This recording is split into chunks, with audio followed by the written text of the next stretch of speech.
Halo Dreamers, kalau mendengar kata hubungan internasional, pasti ingatnya diplomat dan juga ke luar negeri. Emang bener gak sih? So, simak terus sampai akhir ya.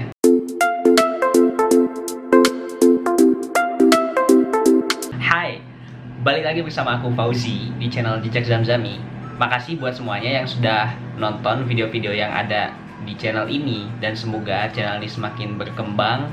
Dan jangan lupa buat teman-teman semuanya yang belum like, comment, share, dan juga subscribe, silahkan subscribe dulu, karena channel ini akan memberikan pengetahuan dan juga wawasan kepada teman-teman semuanya seputar dunia perkuliahan, beasiswa, dan juga untuk keliling dunia. Di video kali ini aku ingin sedikit berbagi kepada teman-teman semua terkait kuliah di jurusan hubungan internasional. Ada apa aja, prospek kerjanya apa aja, mata kuliahnya apa aja, dan ya gimana gitu di jurusan hubungan internasional tuh. What? Hal yang pertama ketika ngedenger jurusan hubungan internasional, pasti di pikiran kita mau jadi diplomat ya. Wah, enak nih kerjaannya keliling dunia mulu, ke Paris, ke Mesir, ke Inggris, ke USA, kerjaannya chattingan sama bule terus, kemudian hubungan sama bule terus, dan sampai pacaran pun sama bule kayaknya. Dan ada juga loh, kalau masuk HI itu harus bisa berapa bahasa sih? Gue kayaknya harus bisa jadi polyglot deh. Gue harus bisa bahasa Mandarin, bahasa Prancis, bahasa Arab, bahasa Inggris, dan bahasa-bahasa lainnya ya. Sampai bahasa bucin pun kayaknya harus tahu.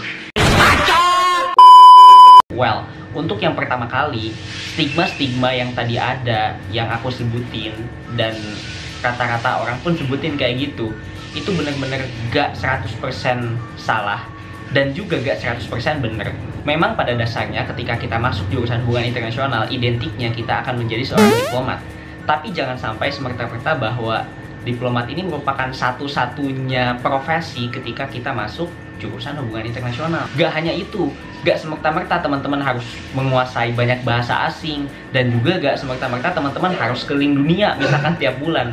Gak gitu juga konsepnya. Menurut aku ini sebenarnya ada miskonsepsi antara jurusan hubungan internasional itu sendiri dan juga diplomatnya itu sendiri. Jadi gak hanya miskonsepsi di HI-nya, tapi juga miskonsepsi di profesi seorang diplomatnya. So, jadi intinya ngapain aja sih kalau di HI? Untuk memahami HI itu belajar apa dan HI itu seperti apa, pertama-tama kita perlu memahami terlebih dahulu bagaimana HI ini atau hubungan internasional ini muncul ke dalam dunia akademik atau sebagai disiplin ilmu. Singkatnya, ilmu HI ini muncul ketika para aktor ingin memahami dan juga ingin mengetahui apa sih penyebab adanya konflik dan juga perang dalam politik internasional. Nah, secara konkret dari beberapa buku yang aku baca, setelah Perang Dunia I itu baru didirikan namanya Chair of International Relations di Aberystwyth, Inggris pada tahun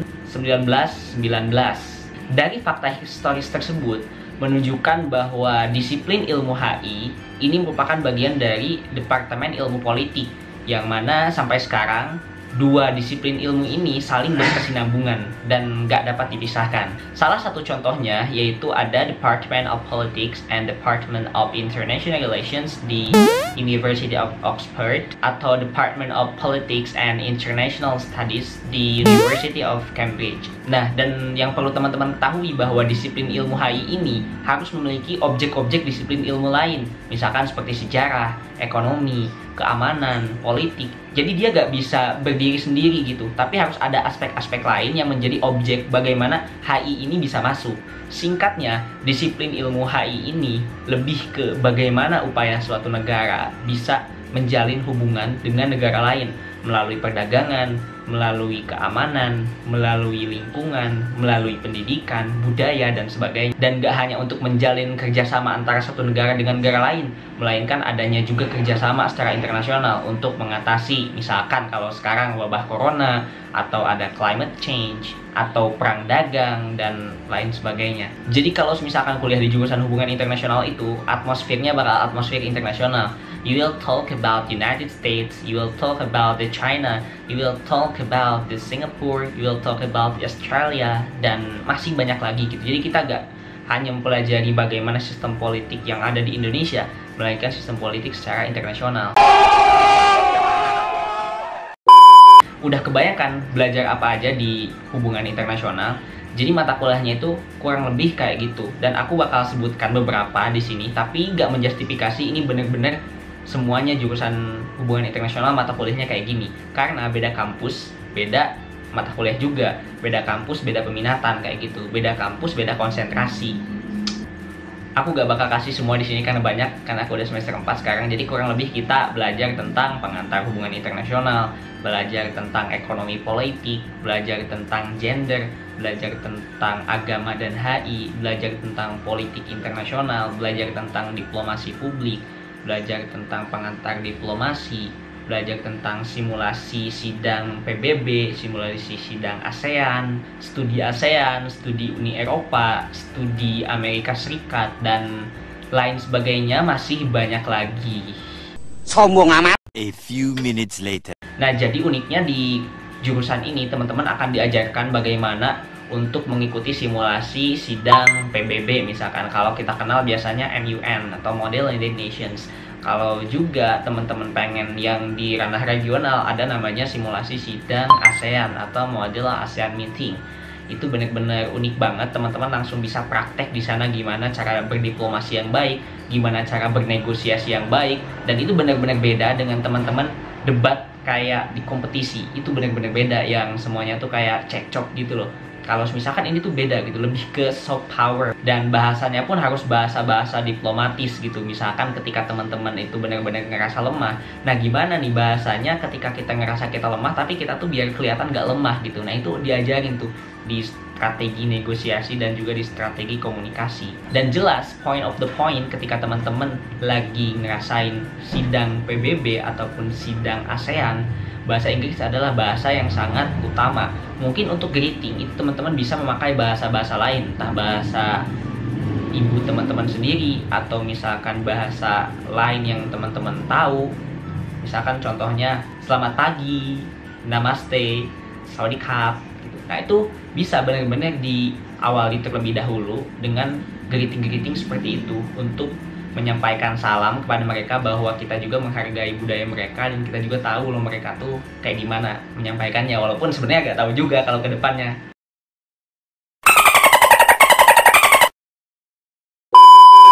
Nah, jadi ketika kita berbicara tentang hubungan internasional, itu ada beberapa kemampuan dan juga keahlian yang sebenarnya kayak kita itu harus benar-benar tahu gitu dan benar-benar punya. Di antaranya kemampuan komunikasi, kemampuan bahasa asing, gak usah banyak kok, at least satu lah bahasa Inggris. Karena mau gak mau nanti bahan bacaan itu benar-benar banyak bahasa Inggris gitu, dan secara tidak langsung walaupun masih bisa ditranslate ya, tapi ya kita bakal berkutik terus dengan bahasa Inggris gitu. Kemudian kemampuan berpikir kritis, kemampuan melakukan analisis, kemampuan negosiasi dan persuasi, kemampuan problem solving, dan lain sebagainya. Jadi bener banyak banget keuntungan-keuntungan yang ketika teman-teman masuk di jurusan hubungan internasional, entah itu secara akademik maupun secara non-akademik. Lalu prospek kerjanya itu seperti apa?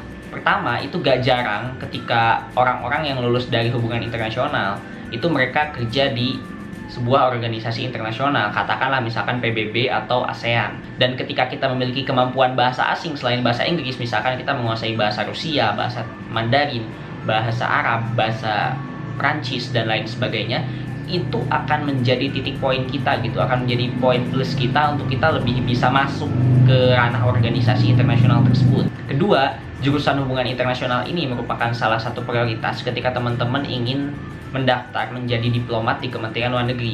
Walau gak menjustifikasi bahwa semua yang menjadi diplomat itu harus dari hubungan internasional, enggak juga gitu.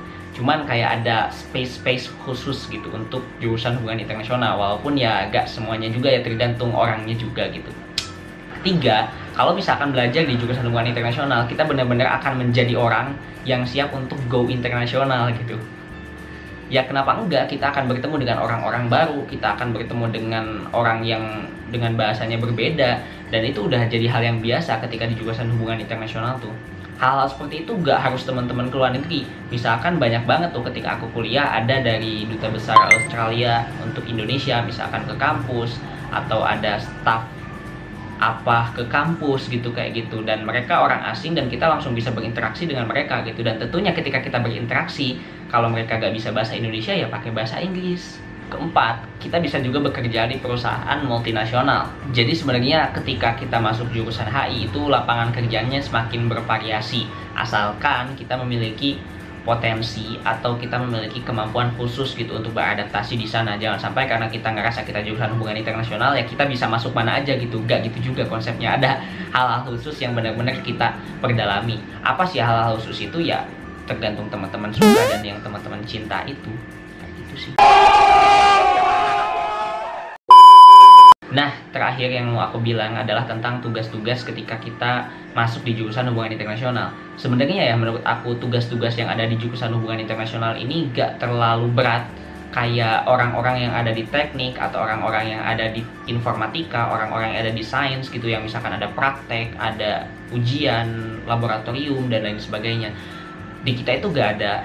Setahu aku, kita hanya bergelut dengan bikin paper.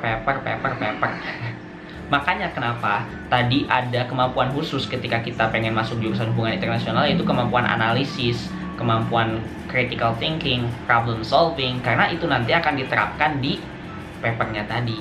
Kayak gitu sih. So, thank you so much. Segini dulu untuk jurusan hubungan internasional, karena emang nggak bisa dijelaskan dalam waktu belasan menit kayak gini. Dan nanti rencananya aku pengen ngobrol lagi sama temen aku. Jadi kita berdua, kita akan menjelaskan tentang fakta mitos mengenai hubungan internasional, biar lebih seru lagi, oke? So, thank you so much buat semuanya yang sudah menonton. Jangan lupa like, comment, share, and subscribe. Dan apabila teman-teman memiliki pertanyaan seputar hubungan internasional, silahkan tulis pertanyaannya di kolom komentar. Nanti akan aku bantu jawab. So, once more, thank you so much. See you and goodbye.